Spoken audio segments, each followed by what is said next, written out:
BJP सरकार है वो छात्र विरोधी और साथ ही साथ शिक्षा विरोधी बन चुकी है। 2024 में ही नीट का पेपर लीक होता है, 2024 में ही यूजीसी नेट का पेपर लीक हो जाता है और जब 2026 में दोबारा नीट का पेपर लीक हो जाता है। एक जवाबदेही मांगते हैं तो उन छात्रों के साथ जिस तरह से बर्ताव किया जाता है, उनके साथ पुलिस के द्वारा बेरहमी से उनके ऊपर लाठीचार्ज किया जाता है, तो दिखाता है जो सरकार का रवैया क्या है। जो तमाम जो छात्र हैं जो एक बेहतर करियर का जो सपना देखते हैं, उस सपने के साथ एक तरह से खिलवाड़ सरकार के द्वारा किया जाता है। आप देखेंगे कि किस तरह से देश में जो सरकार है, जो सरकार में बैठे मंत्री हैं और जो एनडीए में बैठे लोग हैं और जो तमाम जो प्राइवेट कोचिंग इंस्टीट्यूशंस हैं, ये तीनों मिलकर एक नेक्सस चला रहे हैं। छात्रों के भविष्य के साथ खिलवाड़ कर रही है और सरकार उसको लगातार बढ़ावा दे रही है। सरकार के द्वारा हमें पूछने की जरूरत है क्यों जवाबदेही नहीं तय की जा रही।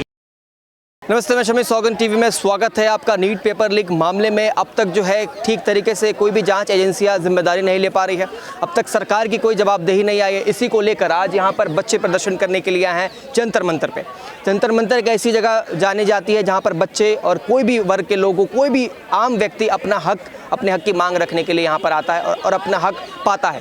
लेकिन यहाँ पर जिस तरीके से यहाँ पर सभी छात्र एकत्रित हुए हैं, तो क्या सरकार छात्रों की भलाई नहीं चाहती है?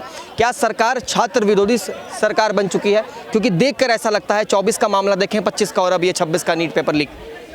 इसमें कोई दो राय नहीं है कि जो बीजेपी सरकार है वो छात्र विरोधी और साथ ही साथ शिक्षा विरोधी बन चुकी है। कि आप देखें किस तरह से लगातार जो पेपर लीक इस सरकार में हो रहे हैं और सबसे रिसेंट अगर मामलों पे देख जाएं तो 2024 में ही नीट का पेपर लीक होता है, 2024 में ही यूजीसी नेट का पेपर लीक हो जाता है और जब 2026 में दोबारा नीट का पेपर लीक हो जाता है। और ये इस देश के जो तमाम जो छात्र हैं जो एक बेहतर करियर का जो सपना देखते हैं, उस सपने के साथ एक तरह से खिलवाड़ सरकार के द्वारा किया जाता है। और जो तमाम छात्र हैं, देश के युवा हैं, वो जब सड़कों पर उतरकर एक जवाबदेही मांगते हैं तो उन छात्रों के साथ जिस तरह से बर्ताव किया जाता है, उनके साथ पुलिस के द्वारा बेरहमी से उनके ऊपर लाठीचार्ज किया जाता है, तो दिखाता है जो सरकार का रवैया क्या है। वो शिक्षा विरोधी होने के साथ साथ युवा विरोधी और छात्र विरोधी है।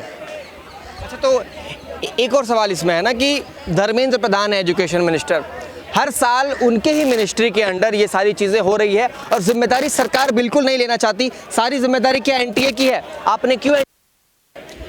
आप देखेंगे कि किस तरह से देश में जो सरकार है, जो सरकार में बैठे मंत्री हैं और जो एनडीए में बैठे लोग हैं और जो तमाम जो प्राइवेट कोचिंग इंस्टीट्यूशंस हैं, ये तीनों मिलकर एक नेक्सस चला रहे हैं। कि जो एनटीए है वो लगातार करप्शन कर रही है, छात्रों के भविष्य के साथ खिलवाड़ कर रही है और सरकार उसको लगातार बढ़ावा दे रही है। सरकार के द्वारा हमें पूछने की जरूरत है क्यों जवाबदेही नहीं तय की जा रही है। कि जब 2024 में पेपर लीक होता है नीट का, तो सुबोध कुमार जो एनटीए के हेड होते हैं उनको हटाया जाता है। तो कैसे हटाया जाता है? उनका एक तरह से प्रमोशन कर दिया जाता है दूसरी मिनिस्ट्री में भेजकर। तो ये दिखाता है कि जो सरकार है वो किस तरह से छात्रों के भविष्य के साथ लगातार खिलवाड़ कर रही है और वो जो शिक्षा का जो निजीकरण है, जो प्राइवेट जो कोचिंग इंस्टीट्यूशन हैं, उनको बढ़ावा देकर, और यही कोचिंग इंस्टीट्यूशन है एनटीए जैसी संस्थाओं से गेस्ट पेपर के नाम पर पेपर लीक करवाते हैं ताकि वो अपने जो इंस्टीट्यूशन का जो रिजल्ट है वो चमका सके। और यही कोचिंग इंस्टीट्यूशन फिर बीजेपी जैसी पार्टीज को फंड करते हैं कि ताकि इलेक्शन में इनके पास पैसा उड़ाने के लिए रहे। आप देख रहे हैं सौगंध टीवी, सौगंध वतन की।